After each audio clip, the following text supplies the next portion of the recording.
All right, ladies and gentlemen of algebra, this is the fundamental counting principle. So it's a basic introduction to Unit 7. Unit 7 is all about probability. The first thing we do in probability is we got to learn how to count things and count how many ways there are to do things. So your learning target is I can use the fundamental counting principle to determine the number of outcomes for a given situation. So at a cafeteria, you can have several options for a sandwich. You can choose either white wheat bread, you can choose turkey, ham, roast beef, you can choose cheddar, American, and provolone cheese. Construct a tree diagram to represent the number of possibilities for your sandwich. So you get one item from each category. So you got three choices. You got your bread, you got your meat, and you got the cheese. So bread, you get white or you get wheat. Off of there, you get three choices for meat. So you can get turkey, ham, or roast beef. You can do the same thing with wheat. Turkey, ham, roast beef. Off of each of those, you get three choices for cheese. So let me move this up here. So after turkey, you can get cheddar, American, provolone. Off of ham, you can get cheddar, American, provolone. Off of roast beef, cheddar, American, provolone. Same thing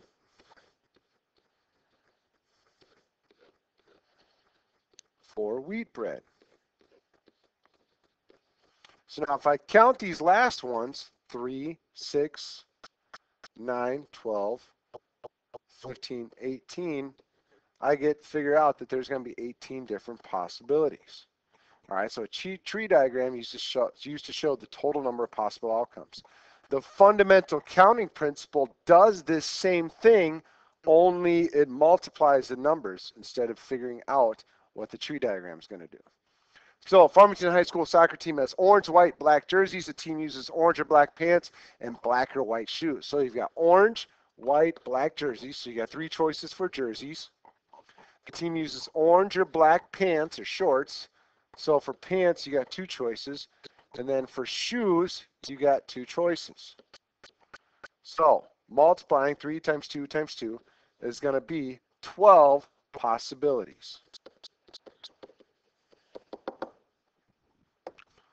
So you're picking out a new car for your 16th birthday. You have a choice between 7 exterior colors, 8 interior colors, and 4 fabric choices. How many different possibilities of color and fabric choices do you have? So we're not worried about what kind of car it is. We're not worried about kind of the whole setup of the car. We're worried about the exterior, the interior, and the fabric. So you've got 7 exterior choices, 8 interior choices, and 4 fabric choices. So you're just going to multiply those three things together. So 7 times 8 times 4, so 56 times 4. So 56 times 4 feels like it's going to be 216. Let me check with the calculator. I was incorrect. It's going to be 224. So you got 224 possibilities just off one car. So counting arrangements. Student council has a president, vice president, treasurer, and secretary. Now that is very, very specific. For the school assembly, they were all required to sit in a row up on the stage. How many ways can they arrange themselves? So you've got 4 choices. You got 4 spots for the president, vice president, treasurer, secretary. So that means for the first spot, you've got 4 choices. For the second spot, like this person already chose a seat, so he can't move over. So you got 3 choices left. So now these two got their spot. So that means there's 2 people left to sit here. That means there's only 1 person left to sit there. So how many ways can they arrange themselves? Well, multiply all those together. So they got 24 different ways they can do this. So factorial looks like n followed by an exclamation point. All right, it's not saying n, it's saying n factorial. All right, that means you start with the number and you multiply all the way back down to 1. You stop at 1 because if you go to 0 and multiply by 0, everything becomes 0. So find the value of 6 factorial. So that means 6 times 5 times 4 times 3 times 2 times 1. So when I multiply that, I get 720. So find the value of 8 factorial.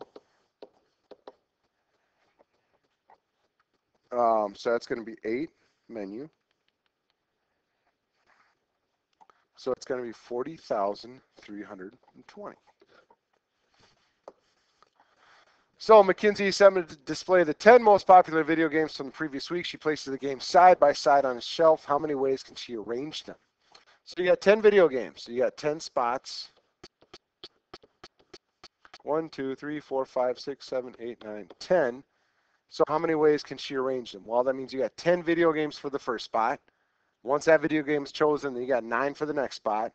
Then 8, 7, 6, 5, 4, 3, 2, 1. What this represents is how many video games you have for that spot. It ends up being 10 factorial.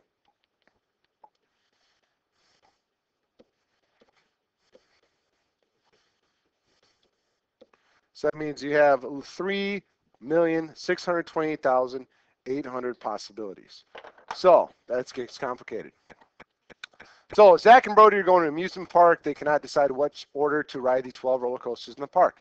How many different orders can they ride all the roller coasters if they ride each one once? So if they have 12 roller coasters, 1, 2, 3, 4, 5, 6, 7, 8, 9, 10, 11, 12. So it's going to be 12, 11, 10, 9, 8, 7, 6, 5, 4, 3, 2, 1. So 12 factorial.